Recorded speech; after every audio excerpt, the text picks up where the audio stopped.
Welcome to Day 5, Graphs of Exponential Functions. You will need the 3 P's as well as a graphing calculator.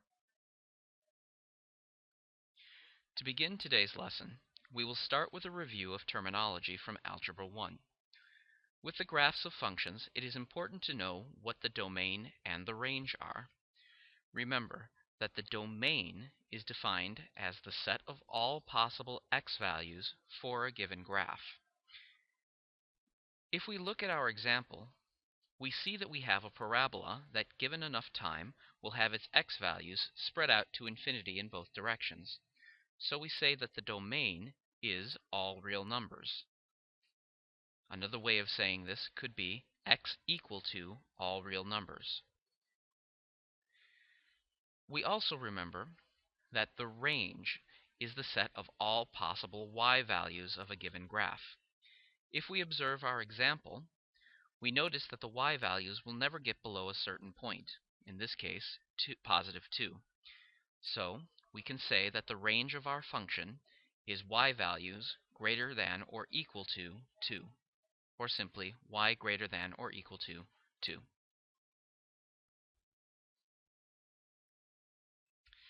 So here we see the form of any basic exponential function. Note that these functions will have a base greater than 0 that doesn't equal 1, and will have the base raised to a variable exponent. If the value of b, or the base, is greater than 1, we will see an increase in the graph and say that there is growth. Similarly, if the base value is between 0 and 1, then the graph will be seen to decrease, and we say that there is decay.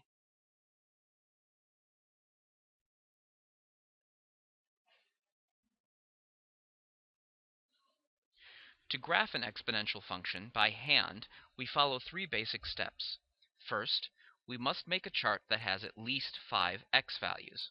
If there is not a domain specified, I suggest -2 to 2, though depending on the scale you choose for your graph, you may need to revise these numbers. After you have chosen your x values, calculate the y values by plugging in x to the function.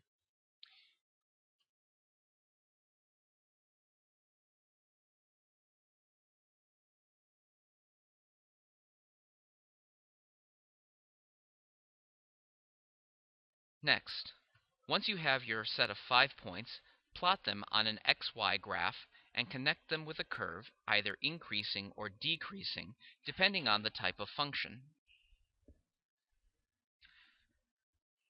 Finally, make sure to label all the parts of your graph.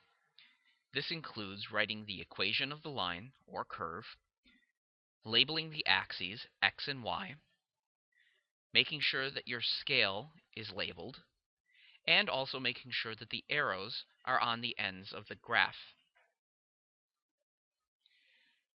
To practice, let's look at the graph of the function f of x equals 2 to the power of x.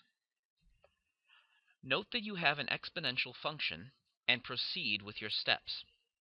First, make your chart and choose your x values. Here I am going to choose values for x from -2 to 2. However, you might decide to choose different values depending on the scale that you use for the axes of your graph. Now I'm going to calculate my y values. I could calculate them by hand if necessary by plugging in x to the function and solving for y, which I'm doing here on the calculator. I plug in 2 to the -2 because -2 is the value of x, and I get a value for y of 0.25. However, this is time consuming and I want to save time, especially if I am on a Regents exam. So, to save time, I'm going to use the table function in my calculator. I'll start by pressing the y equals button to give me the graphing function within my calculator. I'm then going to enter in the equation 2 caret x, or 2 to the power of x, which is the value of my function.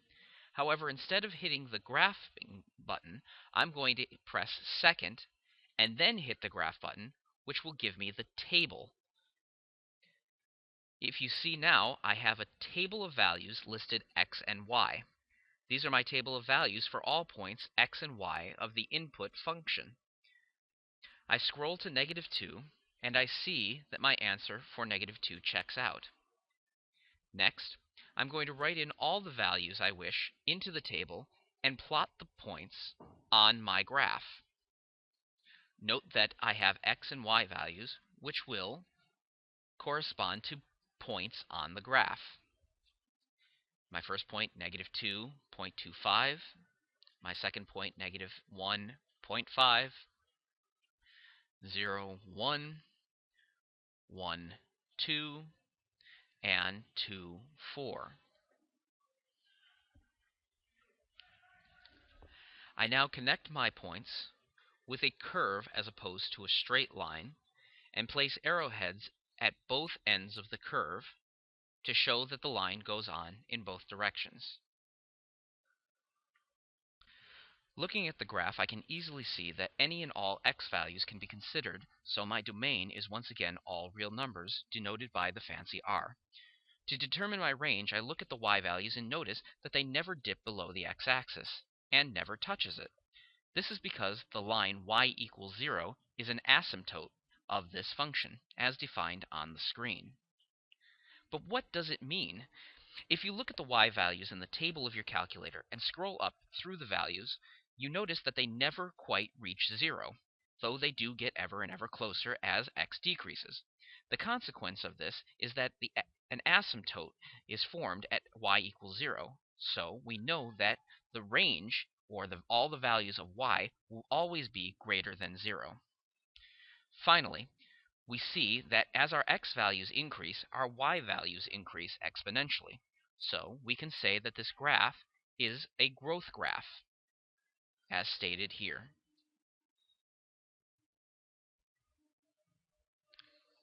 Similarly, in example 2, I'm going to start with a chart. However, an interval for x is given.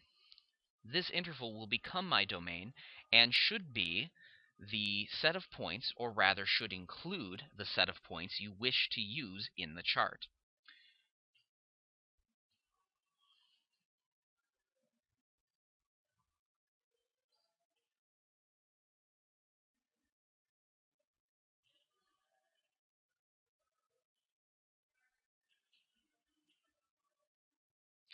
I once again use the table function to save on time,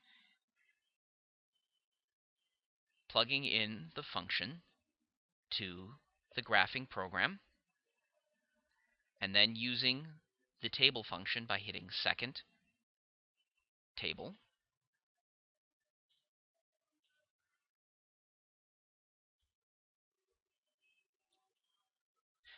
giving me y values for all the x values that I have. I scale up to -2, and I fill in my y values.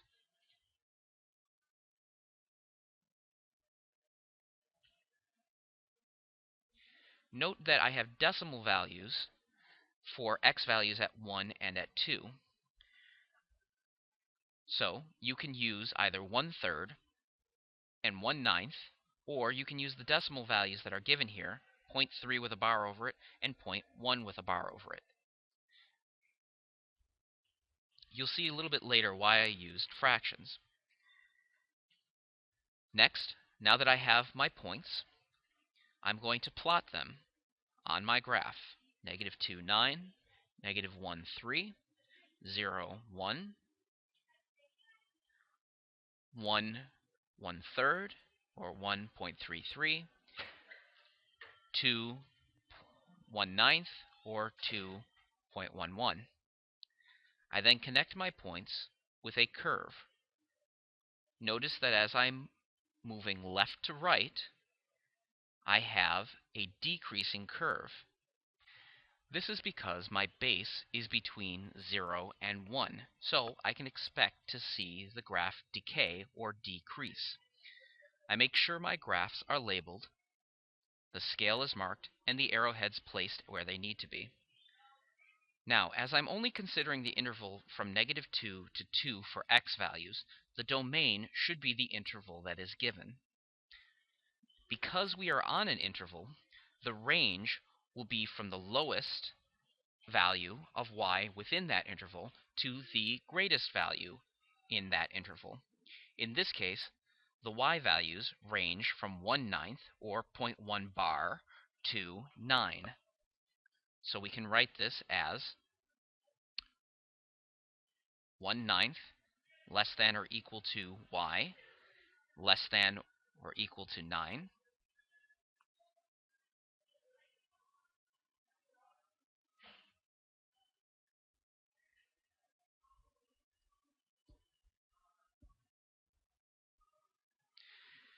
And similarly, we can write 0.1 less than or equal to y less than or equal to 9. Both of these are acceptable answers.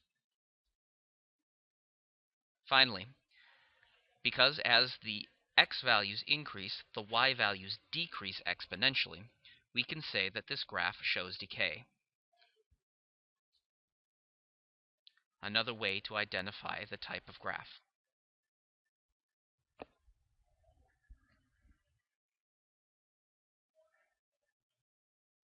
You should take note that all exponential graphs share three features.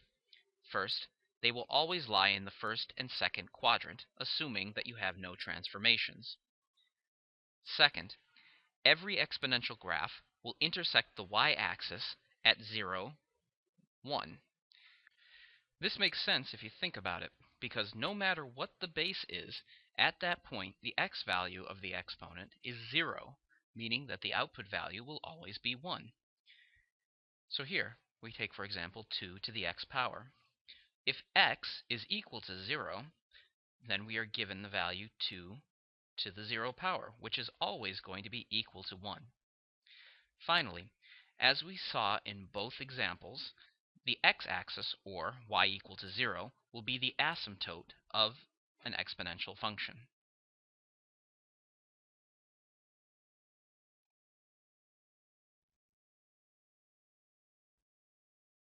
Note how it never dips below the x-axis.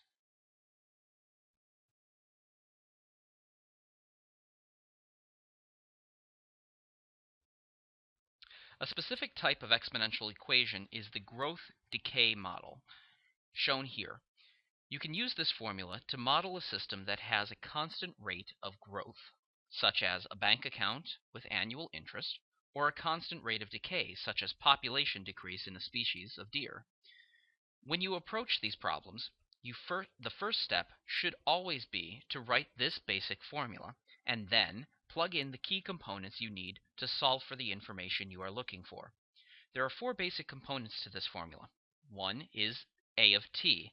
This is the final amount or value after growth and decay. The second part is little a, which is the amount you start with before decay or growth occurs. Third, you have your rate of increase or decrease, which gives the amount of growth or decay. And finally, you have your exponent t, which tells you the time frame you are dealing with, usually in years. In our examples, we are asked to identify the parts of our equation based on their relation to the original formula. This is simply a matter of saying what numbers are in place for what variables. The only confusion may come between the growth and decay factor and the percent increase or decrease. The growth factor is the whole number that lies in the realm of the rate, so it includes that 1 plus or minus. In example 3, the growth factor here is 1.27. The initial amount for number 1 is relatively easy. You just simply look for the value that is in place for little a. In this case, it is 34. The percent of increase or decrease will be the difference between 1 and the number of the growth factor. In other words, percent increase is our r, and the growth decay factor is 1 plus or minus r. In example 3, because we have 1.27 as our growth factor, we know that the percent of increase, because it is greater than 1, is going to be 0.27, or 27%.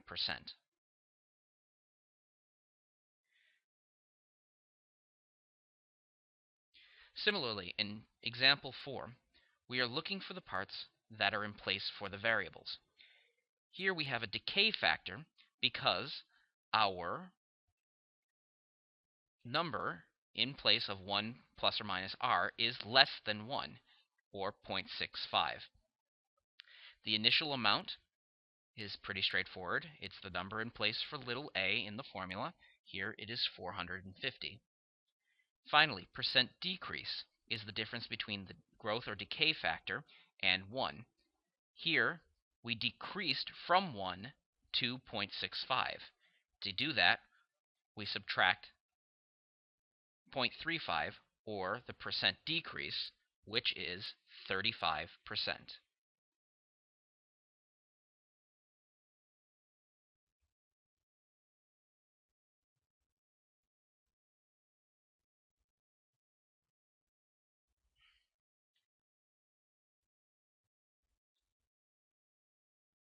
Finally, we will look at a couple examples that require us to build an equation using the growth-decay formula.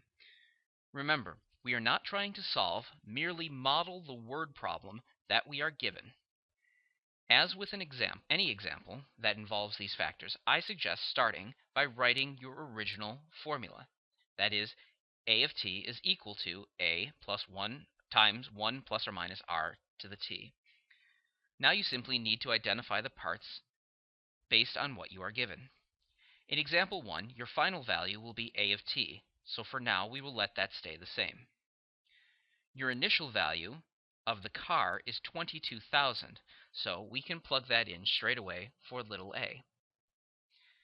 Next, we identify the rate of decrease to be 12.5%. We know this is going to be little r, so because we know we are decreasing, we're going to choose to subtract 1 minus the decimal value of the percentage, 0.125.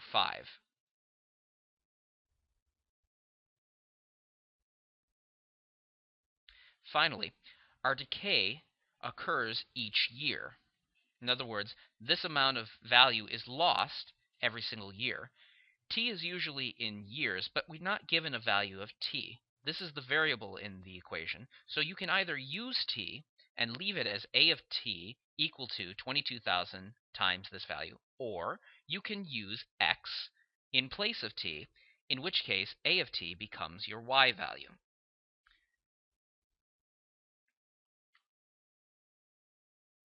Similarly, in example 6, we start out by writing our growth-decay formula, and then plugging in the values as they apply. Our initial value is the amount you deposit into the bank account. $1,600 is stated. We're also given an interest rate. That interest rate is 3% annual. So what we're going to do is plug in the decimal value for 3%, or 0.03, and because you are gaining interest, we are adding. Once again, your t can stay in place because we don't have a year given, or you can use x and y as shown. In both cases, you simplify 1 plus or minus r and write out the final version of your equation as shown.